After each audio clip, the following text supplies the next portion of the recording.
Sabi ng mga OFW, ang gulo-gulo na sa Pilipinas. Alam niyo po, hindi po magulo sa Pilipinas. Umuwi na ba kayo? Ang magulo po ang social media ngayon. Kasi may mga nanggugulo, may mga nagpapakalat ng fake news, may mga nagpapakalat ng disinformation, ng misleading. Sa social media po magulo, hindi po sa Pilipinas.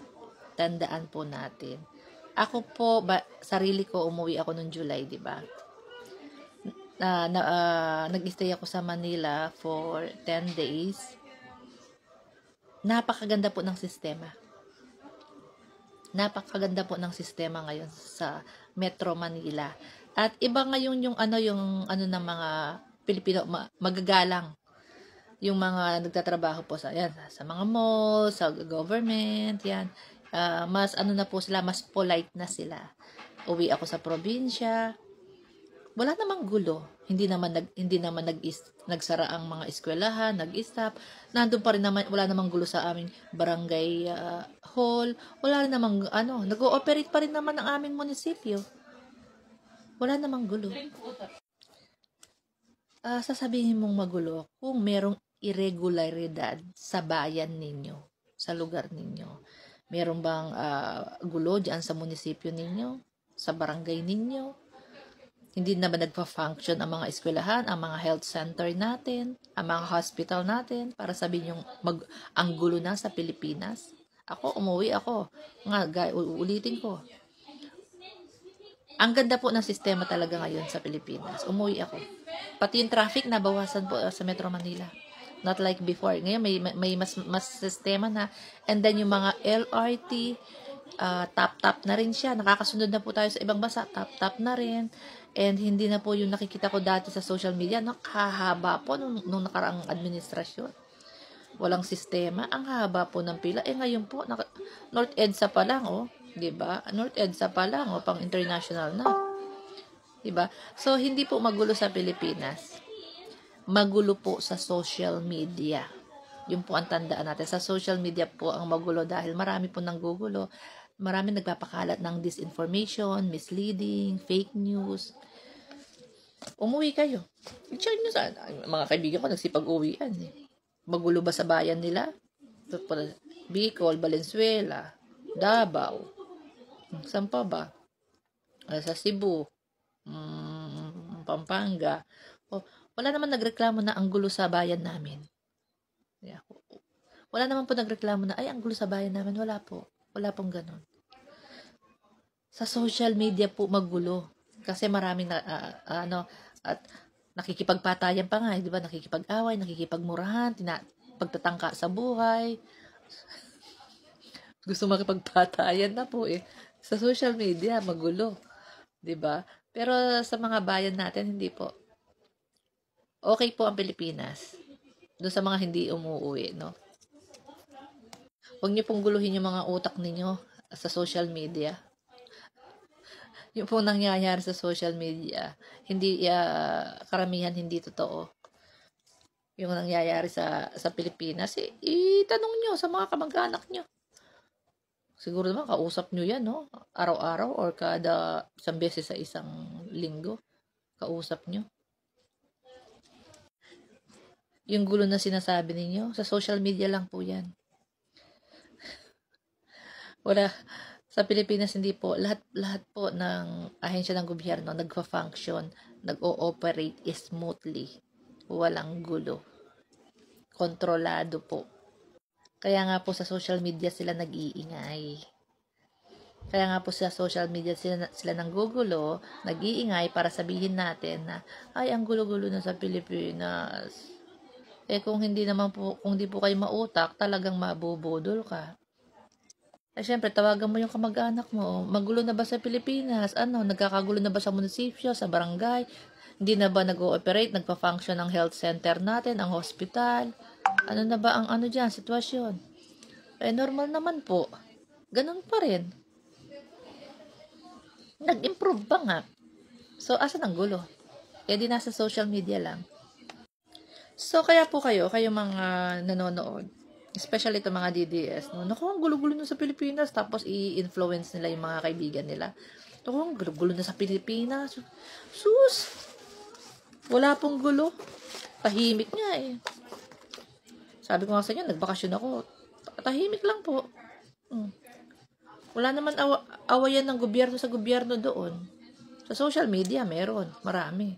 Pero, same. Nagpa-function, nag-ooperate po ang mga ahensya ng gobyerno. Ang mga sangay ng gobyerno, ang mga local government natin. So, ano po ang issue doon? Huwag niyong paghaluin yung social media at saka personal. No? Ang ganda-ganda ng sistema ngayon sa mga pinuntahan ko po, no? Maganda ang sistema, pero syempre, minsan madidismaya ka, ba't yung building luma na hindi pa pinipinturahan? Di ba distract mo kapag pangit yung pintura ng building, ganyan.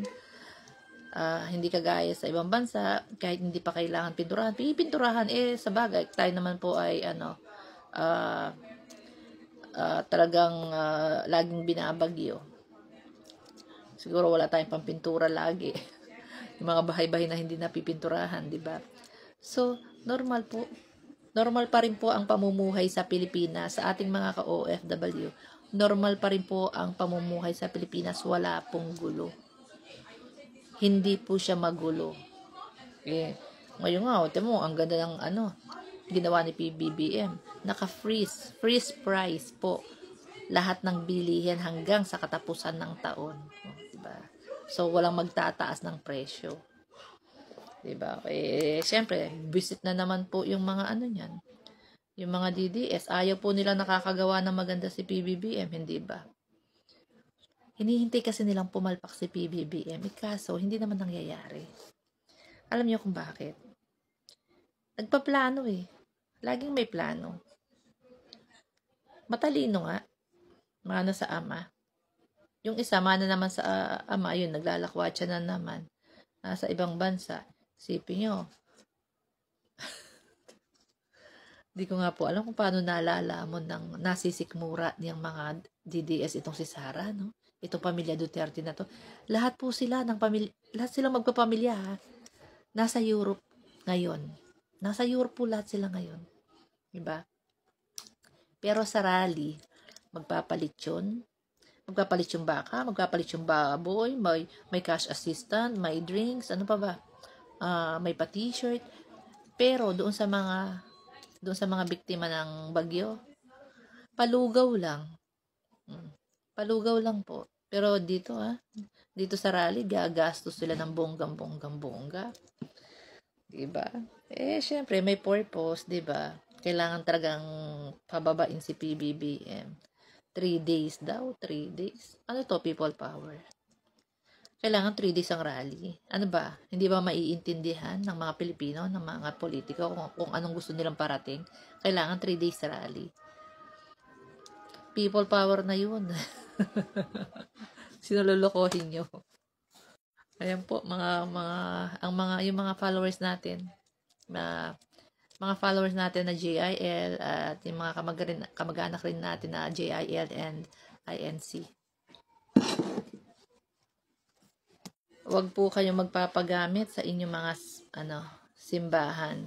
Huwag kayong magpapagamit sa inyong mga leader ng simbahan. Masama po 'yan. Okay? Kung sa puso nyo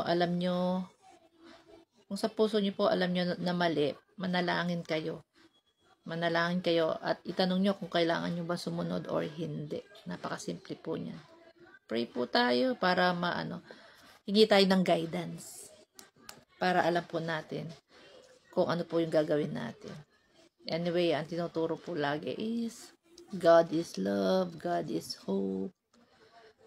Diba? Hindi po sinabi na makipag-away ka. Hindi sinabi lumaban ka sa gobyerno. Hindi sinabing pumatay ka ng tao. Mambastos ka ng tao. Hindi po. Pagmamahal po lagi, mahalin mo ang kapwa mo, mahalin mo ang kaaway mo. Kaya yun po ang ginagawa ng PBBM, di ba? Kahit anong pambabastos, pagmumura po sa kanya, di ba? Inaano siya, PBBM resign ng mga taga Cebu, yung litrato niya. Pero ano, ang ibinalik niya, tulong. Tulong at balasakit. Yung mga Duterte, ay